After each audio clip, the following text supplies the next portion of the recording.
So guys, Bad Blood done and now road to Crown Jewel. হ্যাঁ, বলতেই কেমন লাগছে ভাই, সৌদি আরবিয়ার শোকে আবার road to but definitely guys, Bad Blood হয়ে গেছে আর ক্রাউন জুয়েলকে লিড করা একটা খুব হিউজ ব্যাপার। আর যেরকম ভাবে ভাই ট্রিপল এইচ মানে না চাইতো এটাকে অ্যাকসেপ্ট করতে হচ্ছে, সেটাকে নিয়ে তো আমরা কথা বলেইছি অলরেডি যে মানে সৌদি আরবিয়ার ইচ্ছে যে আমরা চাই একটা নতুন বেল্ট নিয়ে আসতে, মানে এই বেল্টটা শুধুমাত্র এই শো এর জন্য আর বেশি কিছুই নয়। তো এই যে ক্রাউন জুয়েল চ্যাম্পিয়নশিপ, দেখো এটাকে নিয়ে তো মানে অলরেডি ক্রিটিসিজম পড়েছে ভাই।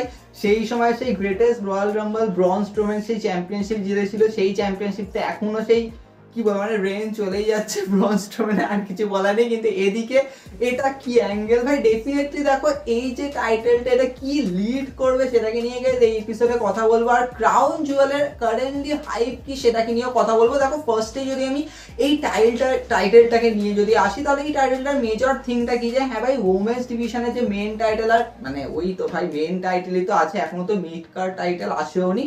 আর মেন্স ডিভিশনের যে মেন টাইটেল মানে ওয়ার্ল্ড টাইটেল আর আনডিসপুটেড টাইটেল মানে ওয়ার্ল্ড ওয়েট চ্যাম্পিয়নশিপ আর আনডিসপুটেড চ্যাম্পিয়নশিপ, তো তাদের মধ্যে বেস্ট চ্যাম্পিয়নকে তো সেটা দেখানো হবে। এবার দেখো এখানে অনেক কিছু অ্যাঙ্গেল, প্রচুর ফ্যান্সরা কথা বলছে তাহলে গোলবার্গকে কেন নিয়ে আসা হলো, এই অ্যাঙ্গেলটা কেন দেখানো হলো, বা দেখো এটাকে নিয়ে আমরা কথা বলবো। কিন্তু আমার মনে হয় যে হ্যাঁ, মেজর এটা কি ডাব্লিউডাব্লিউ বুক করবে যে লিভ মর্গান আর না জ্যাক্সের ম্যাচ। দেখো চলো যদি আমি ওমেন্স ডিভিশনের ক্ষেত্রে দেখি, তো চলো আমি মেনে নিলাম যে হ্যাঁ এই ম্যাচটা ধরো সেট হয়েও গেল শুধুমাত্র ওমেন্স ডিভিশনের জন্য গাইজ করতে পারে। কিন্তু সৌদি আরবিয়া তো শুধুমাত্র ওমেন্স ডিভিশনকেই যে বড় অ্যাটেনশন দেবে তা নয়, তারা দেখতে চায় ভাই কোডি রোডস আর গুন্থারের বিগার ম্যাচ। এবার ধরো কোডি রোডস আর গুন্থারের ম্যাচ কি সত্যি দলে এইভাবেই প্রিপেয়ার হবে যে হ্যাঁ ভাই চ্যাম্পিয়ন ভার্সেস চ্যাম্পিয়ন, যে জিতবে সে হবে চ্যাম্পিয়ন অফ চ্যাম্পিয়ন্স আর সেখান দিয়ে সে হবে ক্রাউন জুয়েল চ্যাম্পিয়ন। মানে এটা বলতেই কেমন লাগছে, কিন্তু হ্যাঁ এখনো পর্যন্ত এটা কিন্তু কোনো ক্লিয়ার অ্যাঙ্গেল পাওয়া যায়নি। শুধুমাত্র এটাই বোঝা যাচ্ছে যে হ্যাঁ চ্যাম্পিয়ন অফ চ্যাম্পিয়ন্স এরকম লিড করবে, যেটা ওমেন্স ডিভিশন মেন্স ডিভিশন।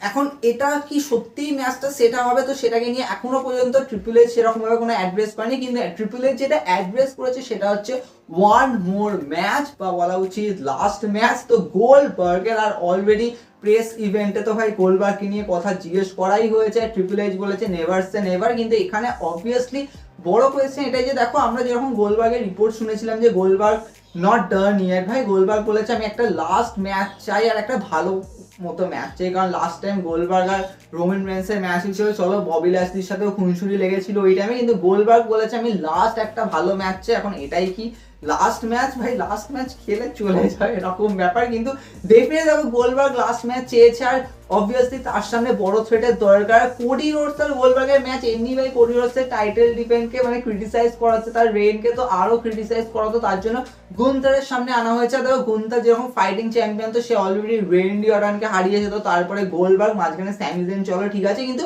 গোলবার্গ আর গুন্থারের ম্যাচ ফর ক্রাউন জুয়েল এটা অলরেডি হাই বিল্ড, মানে কি বলবো মানে ফ্যান্সটা অনেকে খেপে আছে। বা যদি আমি গুন্থারের দিক দিয়ে দেখি তো হ্যাঁ তার টাইটেল রেনকে তো কিছু লম্বা টানতেই হবে। অলরেডি আমি সিএম পাঙ্কের অ্যাঙ্গেলটাকে নিয়ে অলরেডি কথা বলেছি, তো সেক্ষেত্রে আমার যেন মনে হয় যে হ্যাঁ ওই গুন্থারকে টানতে হবে, তার জন্য গোলবার্গকে নিয়ে আসার এই ম্যাচটা সেট হবে। অবভিয়াসলি ক্রাউন জুয়েল ছাড়া আর কোথাও তো হতে পারে না। তখন তোমরা কোয়েশ্চেন তুলবে তাহলে কি কোডি রোডস আর গুন্থারের ম্যাচ সেট হবে না?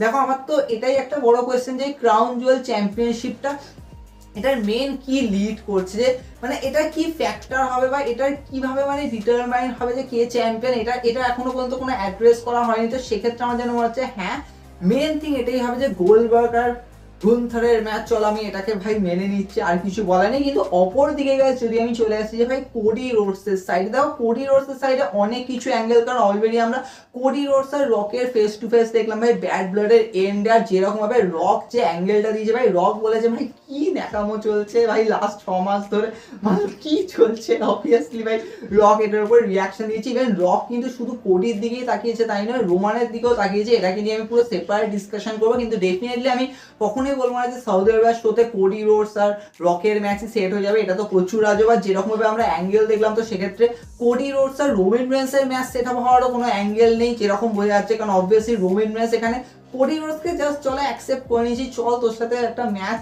ছিল ট্যাগ টিম ম্যাচ, আমরা জিতে গেছি। কিন্তু আমার মেন খুশি এটাই যে আমি আমার ভাইকে পেয়ে গেছি, আমার কাজিন ব্রাদার ওই হলো ভাই, জিমি উসো তো রোমান রেন্সকে আঙ্কেল বলে ডাকে।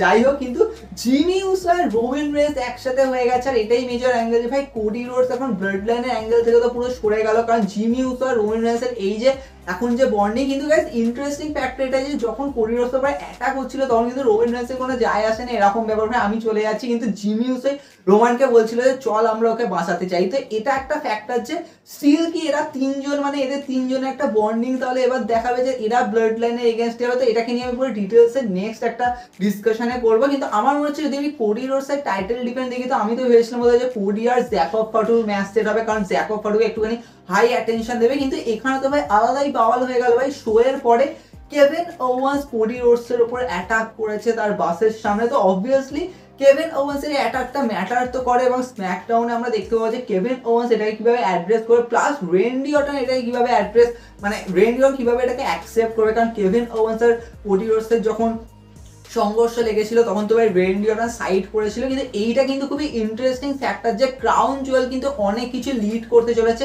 অনেক কিছুকে। সিরিয়াসলি ক্রাউন জুয়েলে যদি আমি দেখি যে হ্যাঁ কোডি রোডস আর কেভিন ওয়েন্সের ম্যাচটা সেট হয়েছে, তো এখানে কিন্তু Randy Orton major role play করবে, এটা তোমরা ধরেই নাও। কারণ রেন্ডি অর্টনের মেজর ফ্যাক্টর থাকবে যে হ্যাঁ কেভিন ওয়েন্স আর কোডি রোডসের এই যে ম্যাচটা, আমার মনে হচ্ছে ওখানেই হয়তো কোডি রোডসের উপর রেন্ডি অর্টন টার্ন করবে। এটা খুবই দরকার যে সেটা তোমরা ক্রাউন জুয়েলে করো। হ্যাঁ কেভিন ওয়েন্স কোডি রোডসকে হারাতে তো পারবে না, কিন্তু তারপরে রেন্ডি অর্টনই টার্ন করবে, আর ওই ম্যাচের এন্ডিংটা এইভাবেই হবে, আর সেখান দিয়ে কোডি আর রেন্ডি অর্টনের স্টোরি লাইনটা বিল্ড হয়। এবার তোমরা অনেকে কোয়েশ্চেন করবে তাহলে এখানে কি তাহলে পুরো সরেই গেল, পুরো কোডি রোডসকে পুরো ব্লাড লাইন থেকে সাইড করে দেওয়া হলো, কারণ রেন্ডি অর্টন আর কোডি রোডসের স্টোরি চলে তো তাহলে তো পুরো অনেকটা অ্যাঙ্গেল ঘুরে যাবে। ইভেন আমরা ওয়ার গেম নিয়ে ভাবছিলাম যে রোমান রেন্স আর কোডি রোডস একসাথে থাকবে, তো সেটাও কিন্তু একটা প্রচুর বড় পয়েন্ট যে এখান থেকে কিভাবে খেলা ঘুরে যাবে। কিন্তু ডেফিনেটলি ক্রাউন জুয়েল আমার মনে হচ্ছে হ্যাঁ গোলবার্গ আর গুন্থারের ম্যাচ ডেফিনেটলি সেট আপ হচ্ছে, আর ওদিকে কোডি রোডস আর কেভিন ওয়েন্স, কারণ এদেরটাই ফিল দেবে, কারণ যেরকমভাবে আমরা অ্যাঙ্গেল দেখেছি, আর কোডি রোডস নিজেও বলেছিল যে মেজর টাইটেল ইমপ্লিকেশন লিড করবে, তো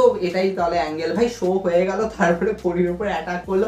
এবার দেখো কোডির উপর অ্যাটাকটা শো এর মধ্যে তো করা যেত না, কারণ রক ছিল ভাই, জিমি উসো ছিল, এত কিছু অ্যাঙ্গেল তো ওইভাবে গায়ে সাইড দিয়ে করে দিয়েছে। কিন্তু এটা একটা ফ্যাক্টর যে এটাকে হিউজ অ্যাটেনশন দেওয়া হবে, আর রেন্ডি অর্টন এটার উপর রিয়াক্ট করবে। আমার মনে হচ্ছে রেন্ডি অর্টনের টার্ন করার ফ্যাক্টরটা এটার উপর দিয়ে হবে। তবে তোমাদের কি মনে হয়, তোমরা সেটা কমেন্টে জানতে পারবে যে এই ক্রাউন জুয়েলকে কিভাবে লিড করা হচ্ছে। কারণ গুন্থার আর গোলবার্গের ম্যাচ শুনলেই তো ভয়ঙ্কর লাগছে, আর অপর দিক দিয়ে ক্রাউন জুয়েল চ্যাম্পিয়নশিপ, এখনো পর্যন্ত এই চ্যাম্পিয়নশিপে কি কোনো আলাদা কোনো টুর্নামেন্টের ফ্যাক্টর হয়ে যাচ্ছে সেটাও কিছু বোঝা যাচ্ছে না। কারণ এটা মেজর ফ্যাক্টর এটাই যে চ্যাম্পিয়ন অফ চ্যাম্পিয়ন্স, তো সেক্ষেত্রে world heavyweight champion, undisputed champion, ওদিকে ওয়ার্ল্ড মানে ওমেন্স ওয়ার্ল্ড চ্যাম্পিয়ন আর ওমেন্স চ্যাম্পিয়ন, তো এরকম ভাবে পুরো ফাইট হবে। তবে অনেক কিছু আমরা আরো ডিসকাশন করবো যখন আরো ডিটেলস জানতে পারবো। কিন্তু অলরেডি গাইস গরম ক্রিয়েট তো হয়ে গেছে, কারণ রক এসে বলেছে কি ন্যাকামো চলছে 6 মাস ধরে।